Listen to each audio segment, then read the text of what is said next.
Los psicópatas son realmente peligrosos. Son gente dispuesta a dañar a los demás con tal de obtener lo que quieren sin importar la cantidad de crímenes que tengan que cometer.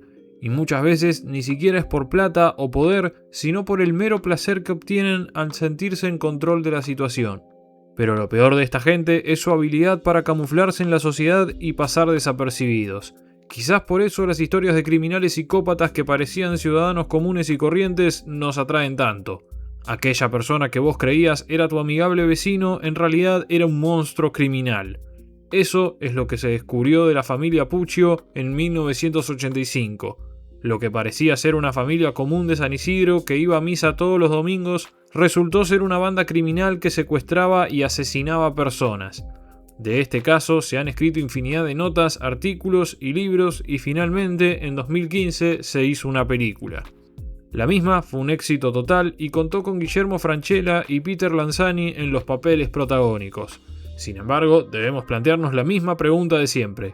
¿Qué cosas fueron realmente como nos muestra la peli y cuáles no? Sin mayores preámbulos, les pido que desconecten el teléfono y agarren algo para tomar nota porque la clase está por empezar.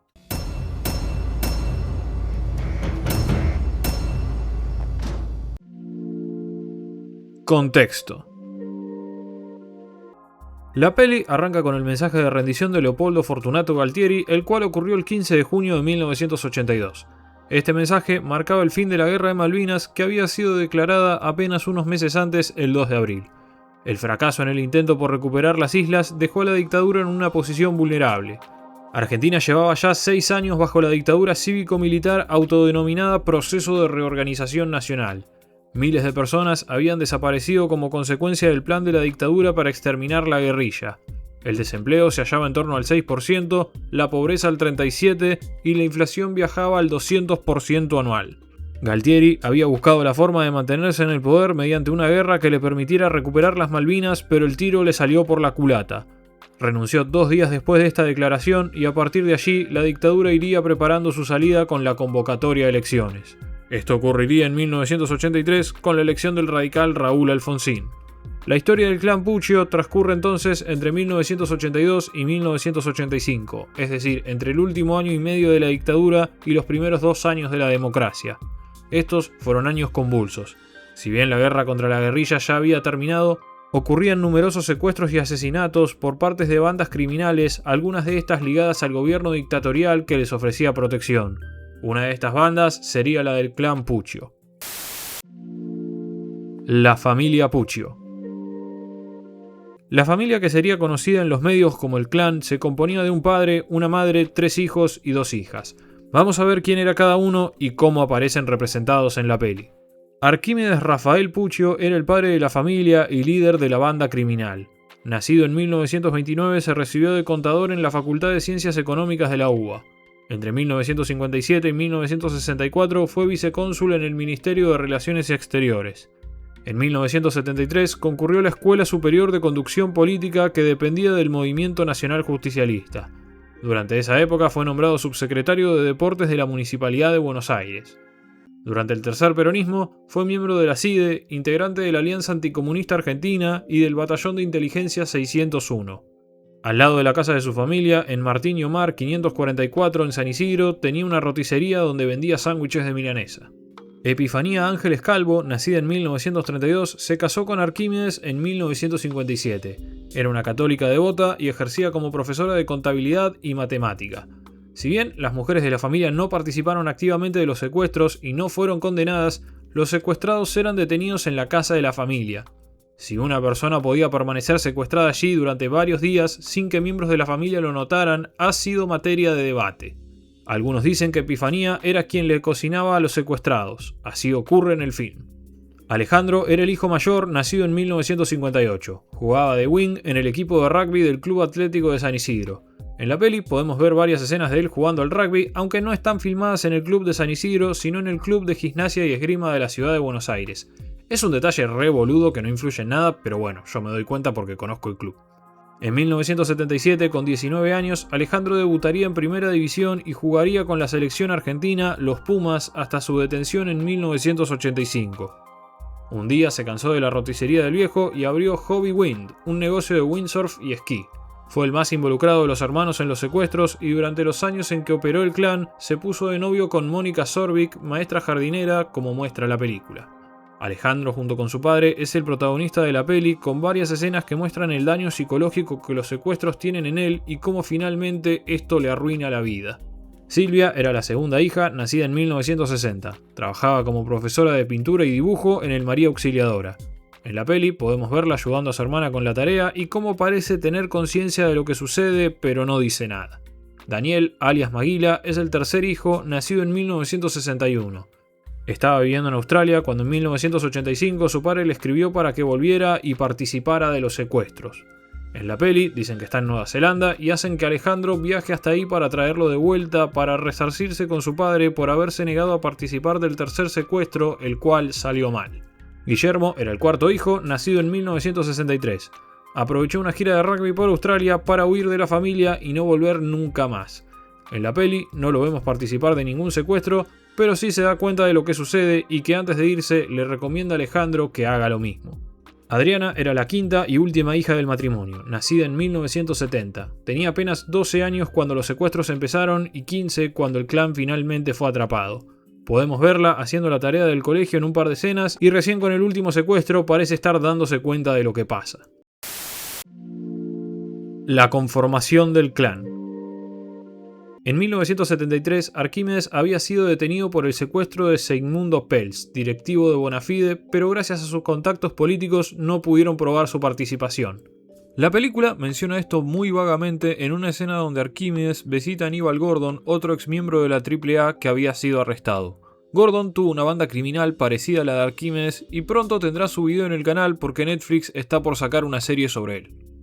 9 años después del secuestro de Pels, Arquímedes decidió emplear lo que había aprendido. No contaba con la estructura estatal, pero tenía sus contactos. Fue el caso de Guillermo Fernández Laborda, a quien había conocido en Tacuara y en el servicio de inteligencia de la Fuerza Aérea. Otro miembro fue Roberto Oscar Díaz, mecánico relacionado con bandas que quemaban autos para cobrar el seguro. Estos dos hombres lo ayudarían con la logística y los secuestros. En la película aparecen poco y nunca se explica quiénes son ni de dónde salieron. Había un tercer contacto, el coronel Rodolfo Victoriano Franco. Este no aparece en la película, pero lo llama Arquímedes para avisarle de la policía. Era su hombre dentro del sistema. Esto también sirve para mostrar cómo a partir de que se termine la dictadura y vuelve la democracia, Arquímedes pierde poder de protección. En la realidad, Victoriano Franco estaba retirado, participaba de los secuestros y se encargaba de conseguir armas. Los secuestros. El clan Puccio no elegía a sus víctimas al azar. Eran amigos, conocidos de los hijos en el mundo del rugby o posibles socios del padre. Los marcaban abusando de su buena fe y de su confianza. Los secuestraban con algún engaño en la calle y los llevaban encapuchados a la casa. Los mantenían encadenados durante días o incluso semanas mientras negociaban con la familia, llamando a través de distintos teléfonos públicos, haciéndose pasar por organizaciones terroristas y amenazándolos para que no llamaran a la policía. En total secuestraron a 4 personas, una por año. La primera víctima fue Ricardo Manuquian, de 24 años, cuya familia era dueña de los supermercados Tanti. Era amigo del club de Alejandro y este habría sido quien lo engañó para que lo capturen el 22 de julio de 1982. Lo tuvieron cautivo en el baño del primer piso de la casa y le hicieron escribir una carta como prueba de vida, la cual fue entregada a la familia dejándola en una lata en una ubicación avisada. La familia pagó $500.000, pero el clan lo asesinó de 3 tiros en la cabeza. En la película cuentan que Alejandro no sabía que lo mataron y se disgusta mucho cuando se entera. El padre le cuenta que pensaban soltarlo, pero se complicó y cuenta algo que a todas luces parece ser mentira. Pero en realidad la decisión de matar a Ricardo habría sido una decisión conjunta del clan por miedo que hubiera reconocido alguna de sus voces durante su cautiverio.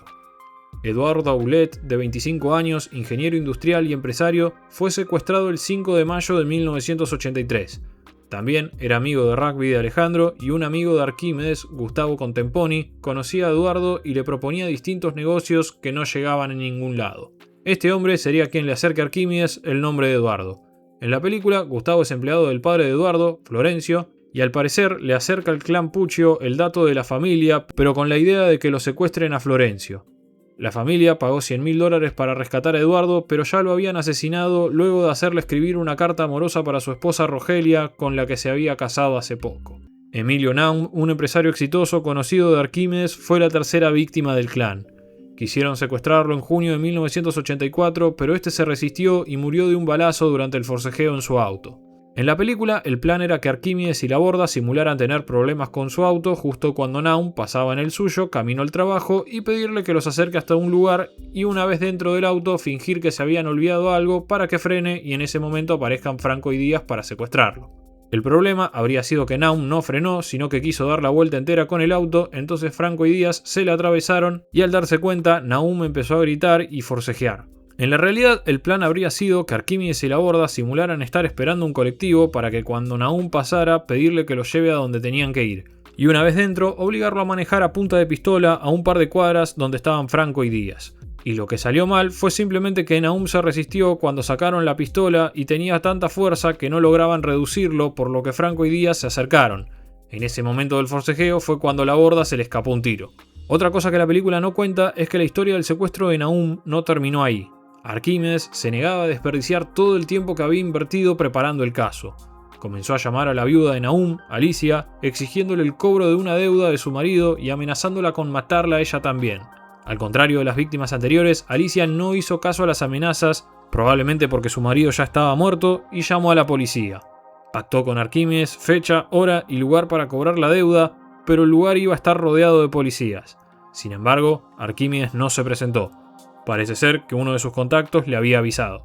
Alicia entonces se fue con sus 2 hijas a Brasil para mantenerse a salvo. No regresaron al país hasta que la policía atrapó a los Puccio. La cuarta y última víctima fue Nélida Bolini de Prado, una mujer de 58 años, dueña de varios locales en la Avenida Independencia, de la concesionaria de autos Tito y Oscar y de una casa funeraria. El clan Puccio declaró después que Nélida hacía desaparecer muertos de la dictadura a través de su funeraria, pero se demostró que esto era falso. El 23 de julio de 1985 la interceptaron en la calle y la secuestraron. La mantuvieron cautiva durante 32 días. Arquímedes había acondicionado el sótano construyendo una habitación oculta. Las paredes estaban cubiertas de diarios.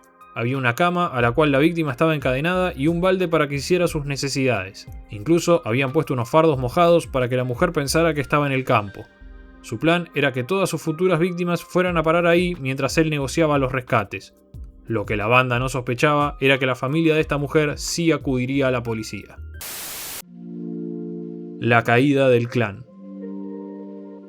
Tal como muestra la película, el 23 de agosto de 1985, Arquímedes, Maguila y Laborda fueron a recoger el rescate a una estación de servicio. Estacionaron, se bajaron y automáticamente fueron rodeados por oficiales de policía. Arquímedes les dijo que la casa estaba llena de dinamita y que si entraban iban a volar por los aires. Mientras tanto, Díaz y el coronel eran arrestados en sus respectivas casas. Y al mismo tiempo, la policía entró a la casa de los Puccio cuando Alex y su novia estaban viendo una peli. Nélida fue liberada y toda la familia arrestada. Para que se den una idea de lo poco que el vecindario sospechaba de los Puccio, cuando los vecinos vieron tanta policía en la casa, se acercaron para preguntar si les habían robado. Vidas posteriores. Los 3 cómplices que no formaban parte de la familia Puccio fueron condenados a cadena perpetua y #datazo, el abogado que le tocó por sorteo a Laborda fue nada más ni nada menos que Alberto Fernández. ¡Caray! El coronel falleció a los pocos años de empezado el juicio. Laborda murió en la cárcel en 2020. De Roberto Óscar Díaz no se sabe casi nada. Su última aparición mediática fue en 2015. Después se le perdió el rastro. Arquímedes Puccio fue condenado a cadena perpetua en 1995. El abogado de Alejandro dijo que podría haber liberado a los hijos si se declaraba culpable y asumía toda la responsabilidad, pero como vemos en la peli, prefirió negar todo y que cayeran todos juntos. Durante su estadía en la cárcel, estudió abogacía y se recibió de abogado. En 2007 consiguió la libertad y hasta se puso de novio, aunque al poco tiempo se separó.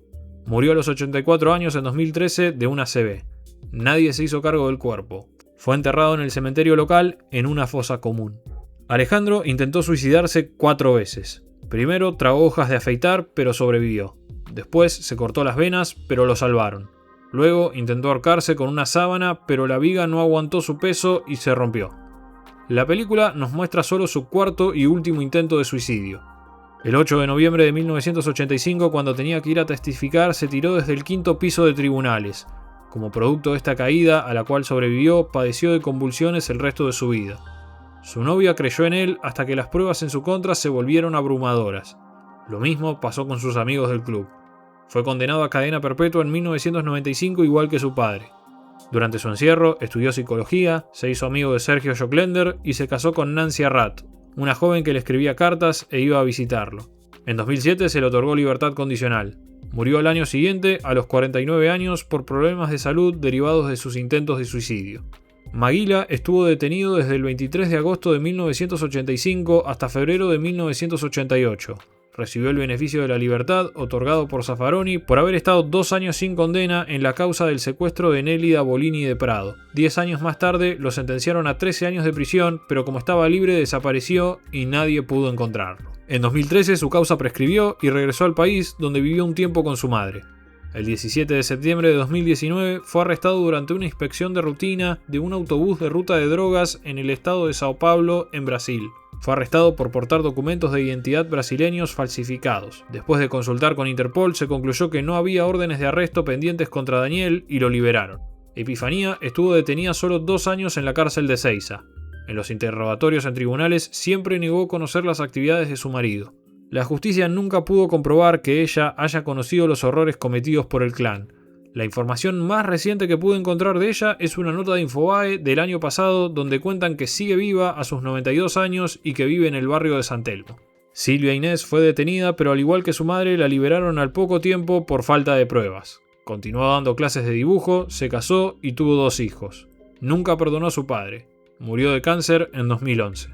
Guillermo se cambió el apellido de su padre por el de su madre y nunca volvió de Australia. La justicia concluyó que no había participado de los secuestros. Adriana pasó 2 días en un instituto de menores luego del arresto de su familia. Los psicólogos que la analizaron determinaron que ella sabía todo, pero no podía comprender lo que pasaba. La justicia le otorgó la custodia de la menor a sus tíos. Hoy trabaja en un negocio de venta de lanchas y motos de agua en San Fernando. Visita seguido a su madre, usa el apellido de esta y mantiene un perfil bajo. Conclusión. La película hace una muy buena reconstrucción y resumen de los hechos. Lo único que me parece que no está bien contado es la conformación del clan. Como dije, ni siquiera explican quiénes son o de dónde salen los cómplices de Arquímedes. En ningún momento dicen cuándo, cómo ni por qué deciden empezar a secuestrar gente. Encima es algo bastante cinematográfico porque supuestamente hicieron un pacto de sangre. Sí juegan bien con aquello de lo que no hay certezas, como qué tan consciente era la familia de lo que sucedía en su casa. La película muestra una familia dirigida por el carácter duro y manipulador de Arquímedes y la indiferencia manifiesta de Epifanía. Además, los hijos que no tuvieron una participación activa en los secuestros intentan fingir que nada sucede. Solo los más pequeños de la familia lloran a veces e intentan pedir explicaciones, pero el resto de la familia los presiona para que dejen de hacer preguntas. Probablemente haya ocurrido así. Después hay detalles menores sobre la vida de algunos personajes, locaciones o detalles sobre los secuestros, pero no afecta nada a la trama. La película es un gran resumen de uno de los casos más famosos de la historia policial argentina y un fiel reflejo de la etapa más oscura de nuestro país, una que por suerte ya quedó atrás. Lucharon con esfuerzo supremo por la dignidad de la nación. Vos nos metiste en este quilombo, la con que te parió y la madre que te parió. Quiero 7 de carne, 2 de verdura y queso, 3 de choclo, 1 de atún. No, de atún no nos queda más. Ah, entonces una más de carne. Ahí no te enojas, ¿no? Para reemplazar la de atún. No me gusta la gente que ensucia mi planeta. ¿Tu planeta? ¿De dónde venís? De Saturno, pelotudo. En todas siempre se escucha la misma voz. La suya. ¿Qué opina? ¿De qué se me acusa a mí? ¿De qué? Analicemos la situación, caramba. That you did this for the family. I did it for me. I liked it. I was good at it. I was alive.